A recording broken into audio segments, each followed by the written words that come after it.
Hello friends, welcome to my channel. कैसे हैं आप सब? आज हम बात करने वाले हैं पेपर 2 की unit banking and financial institution के बारे में।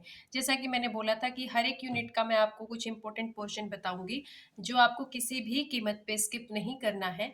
तो देखिए इस यूनिट में क्या क्या इंपॉर्टेंट चीज़ें हैं जो आपको बिल्कुल भी स्किप नहीं करनी है। देखिए मैंने कुछ इस तरीके से नोट्स बना रखे हैं, तो आप लोगों ने भी होपफुली बनाए होंगे नोट्स। तो अगर आपने नोट्स बनाए हैं तो आप क्विक रिवीजन आप ले सकते हैं। तो इसमें से मैं आपको इम्पोर्टेंट चीज़ें बता देती हूँ। तो इसमें आपको बैंकिंग, स्विफ्ट, इनके कौन से एक्ट में इनको डिफाइन किया है, इनकी जो वो है स्विफ्ट है, जैसे इसका फुल फॉर्म क्या है वो पता होना चाहिए। तो बैंकिंग एंड फाइनेंशियल इंस्टीट्यूशन जो ये यूनिट है, इसमें जितनी भी आपको अभी तक आपने फुल फॉर्म एब्रीवेशंस पढ़ी हैं वो विद ईयर्स पता होनी चाहिए।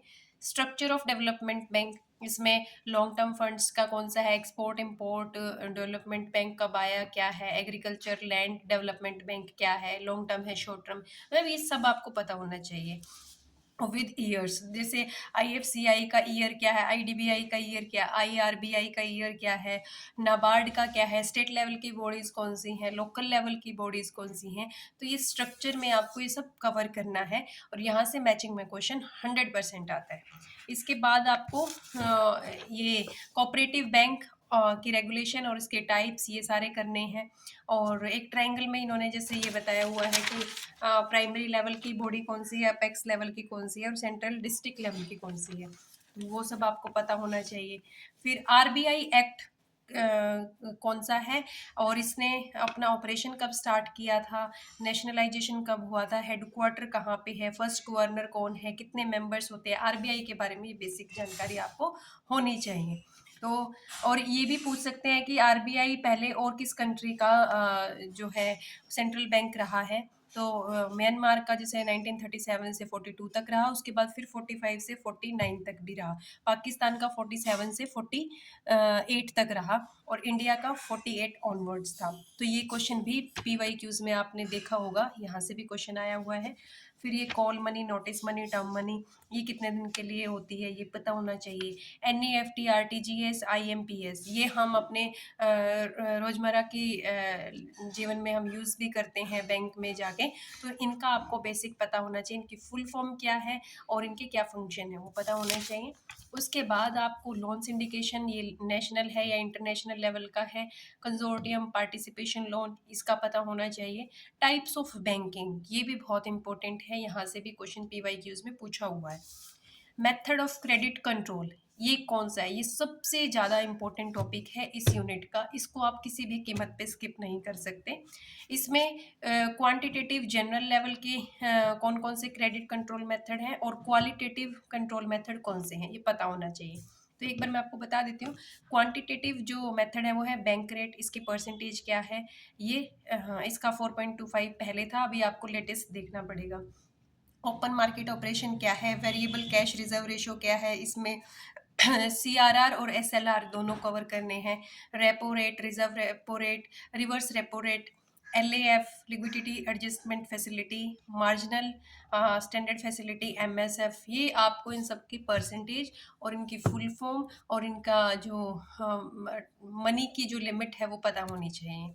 क्वालिटेटिव मेथड्स में कौन से आते हैं, margin requirement, credit rationing, regulation of consumer credit, moral suggestion, method of publicity, direct action, ये सारे आते हैं। तो ये आपको अच्छे से कवर करने हैं, यहाँ से क्वेश्चन 100% देखने को मिलेगा, आप मेरे से लिखवा के ले लीजिए। उसके बाद नाबार्ड का जो फाउंडर था वो कौन था, और किसान क्रेडिट कार्ड ये कब आया और किसकी रिकमेंडेशन पे आया। नरसिम्हन कमेटी रिपोर्ट 1 और नरसिम्हन कमेटी रिपोर्ट 2, ये कब आई और इसमें क्या क्या इनकी हाइलाइट्स थे, क्या क्या मेन पॉइंट्स थे इन दोनों रिपोर्ट्स के, वो आपको अच्छे से पता होना चाहिए। ये भी बहुत इंपॉर्टेंट पोर्शन है इस यूनिट का। तो नरसिम्हन कमेटी को कवर करना ना भूलें, अगर आपने नहीं कवर की है तो इसको एक बार जरूर देख लें गूगल सर्च करके। उसके बाद एनपीए, नॉन परफॉर्मिंग एसेट, इसमें सब standard asset, doubtful asset, loss asset, ये कौन कौन सी होती हैं और कितने मंथ्स पे पेमेंट ना होने पे ये कौन सी कैटेगरी में आती हैं ये पता होना चाहिए। और उसके बाद आपको जो कवर करना है वो है बेसल नॉर्म्स।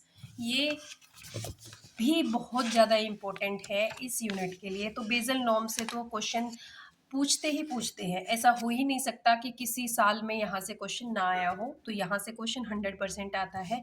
इसका हेडक्वार्टर कहाँ है, इसका कब ये स्टार्ट हुआ था, capital adequacy norms tier 1 tier 2 के क्या है, उसके बाद बेसल 1 की रिपोर्ट, 2 की और 3rd की, ये आपको पता होने चाहिए।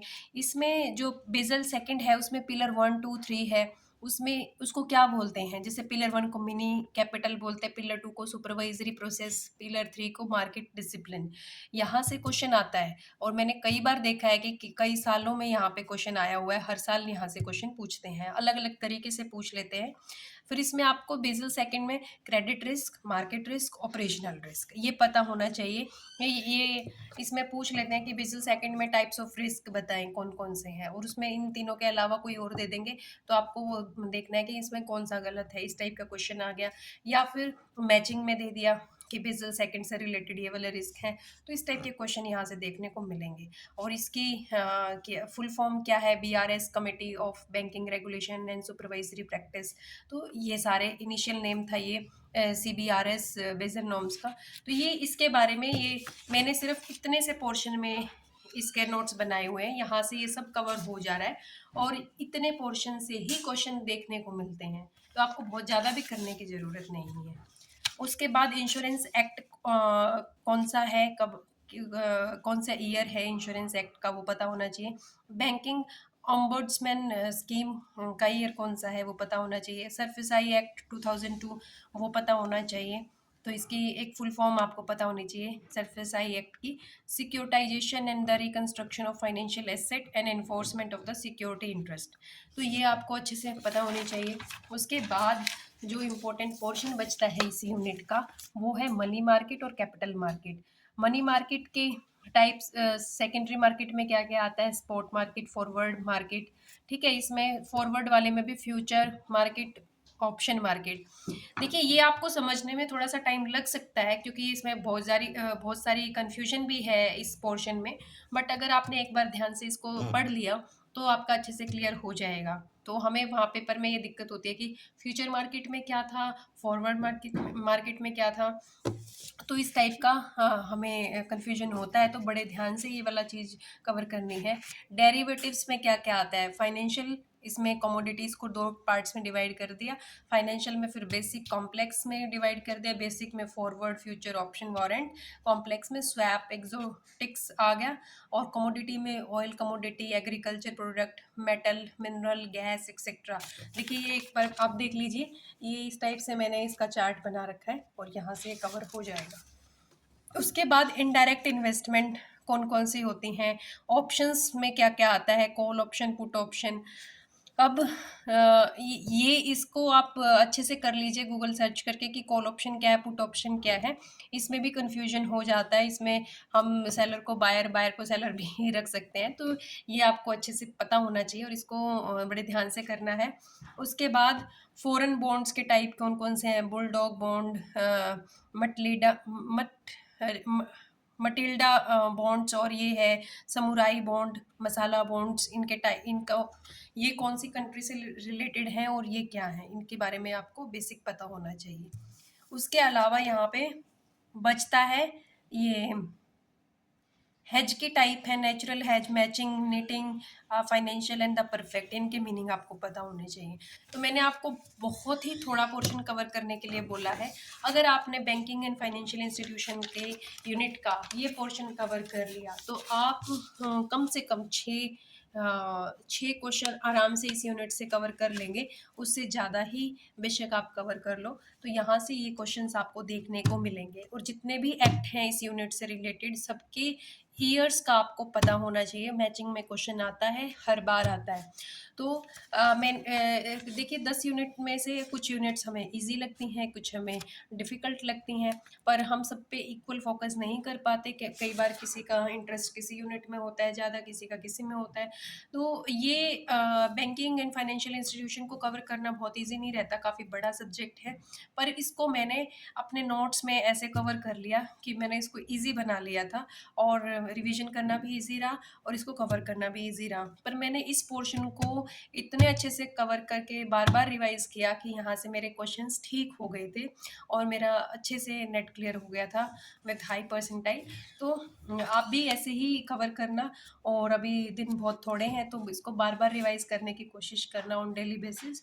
तो थैंक यू वेरी मच। अगर वीडियो पसंद आए तो लाइक करें, शेयर करें और हमारे चैनल से जुड़े रहने के लिए हमारे चैनल को सब्सक्राइब करें। Thank you very much.